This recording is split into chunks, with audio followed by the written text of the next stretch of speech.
زه به تر نیمې نیمې شپې ځوړندوم، لاس یو خوا سر بل خوا عجیبه ځوړندوم.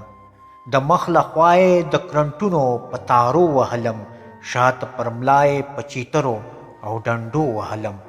خو خدای ګواه دی ما په دې حال کې دا شعر ویلو چې زه عام وجود یم، خاورې کېږمه فاني به شمه، خو که په ننګ د وطن مړ شوم قیمتي به شمه.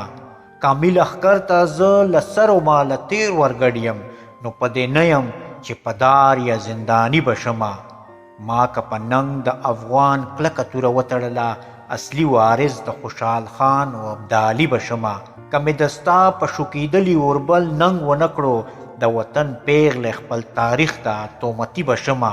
که د بدن وینه مې تویه شوه په حق د مظلوم، نو ګیلمنه افتخار د خپل پردي به شمه.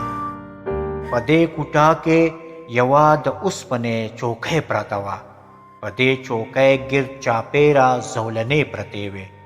بیا یې پر دغه چوکۍ وتړله، سم یې بند کړم، بیخي مې ساه اخیستی نه شوه، سم محکم یې بند کړم.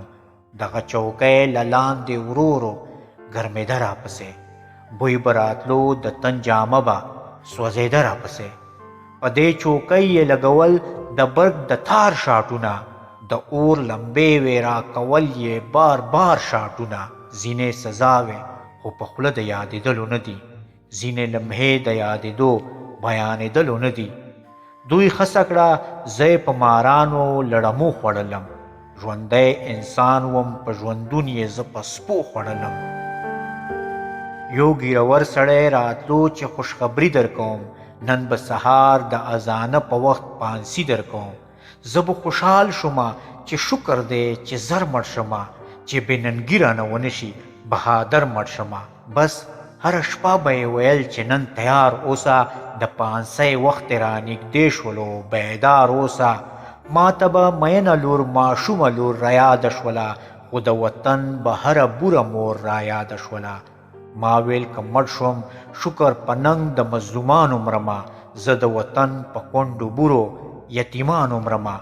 چې به سهار شو په دیکو به یې روان کړمه زه، بس په چیترو او ډنډو به یې روان کړمه زه. سترګې مې بند په زخمي پښو به یې روان کړمه زه. د لږ مزل نه پس عجبه حادثه راغلله، هر خوا قبرونه وو د مړو هدیره راغلله. زما و مخ ته یې ډېر د کم عمر ځوانان ووژل، په یو ساعت یې 4-5 کسان ووژل. تیار یې جوړ و زه اعلان د ژور کند ته ګزار کړم، دې ظالمانو په ژوندونې قبرستان ته کوز کړم. پاس یې په غاړه په تړلي مخ کسان ولاړ وو، په وینو رنګ د انسانانو قصابان ولاړ وو. ځینو په لاسو کې ګیمټې، ځینو بیلچې نیولې، ځینو زما په سر ټوپکې تمانچې نیولې. ویل یې اوس وایه زمونږ کیسه منې او که نه، اخري وارننګ دی، د خپل سر دی ساتې او که نه. خو ما ور برغه کړه چې شابسې ګزار کوئ، زر زر مې وژنئ، د څه شي انتظار کوئ. ای که ذرا ذرا ټوټه ټوټه نیم نیم شمه، افغان پښتون یمه قسم دی که تسلیم شمه. بس لنډه دا چې دوی پرې پوه شول چې یوه نه مني. ای د غزوان په خوش هوا زمونږ کیسه نه مني. پس یو ساعته شوم بېهوشه، زما حال بدل شو، زما په ځان اختیار شو ختم، زما خیال بدل شو. داسې ماحول جوړ شو چې شو را سره ورور په قید کې، داسې ماحول جوړ شو چې شو را سره ورور په قید کې، زما وراره ماشومه لور او زما مور په قید کې. له یو خوا بل خوا د چیترو اوازونه راتلل، د یو خوا بل خوا د چیترو اوازونه راتلل، ما ته د ورونو او ریرانو فریادونه راتلل.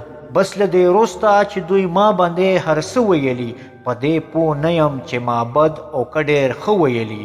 پښتنو ورونو دا زما مختصر بیان و، دا په ما تیر په فوجي قید کې د محشر بیان و. خو خدای ګواه چې زما سره دا قرآن پوره دی، دغه قسم زما په هر یو میدان پوره دی، په دې آخر وخت کې هم ما د خپل پرهر په وینو د تور زندان پر دیوال دغه بیت لیکلی دی چې کوم ژوندی د ازادۍ د اتڼ برخه وم که چیرې مړ ومه نو زیری مې تر ګوره راوړی ځکه چې ما و خپل ولس ته په بار بار ویلي دا مې په شعر او په ټپا کې دي په جار ویلي چې یا وطن او یا کفن دا مې شعار دی پښتانه راویښومه دا مې کار دی ما قبول کړي دي د حق لار کې په سر سترګو ما قبول کړي دي د حق لار کې په سر سترګو ګیلمنه که زندان دی او کدار دی ګیلمنه که زندان دی او کدار دی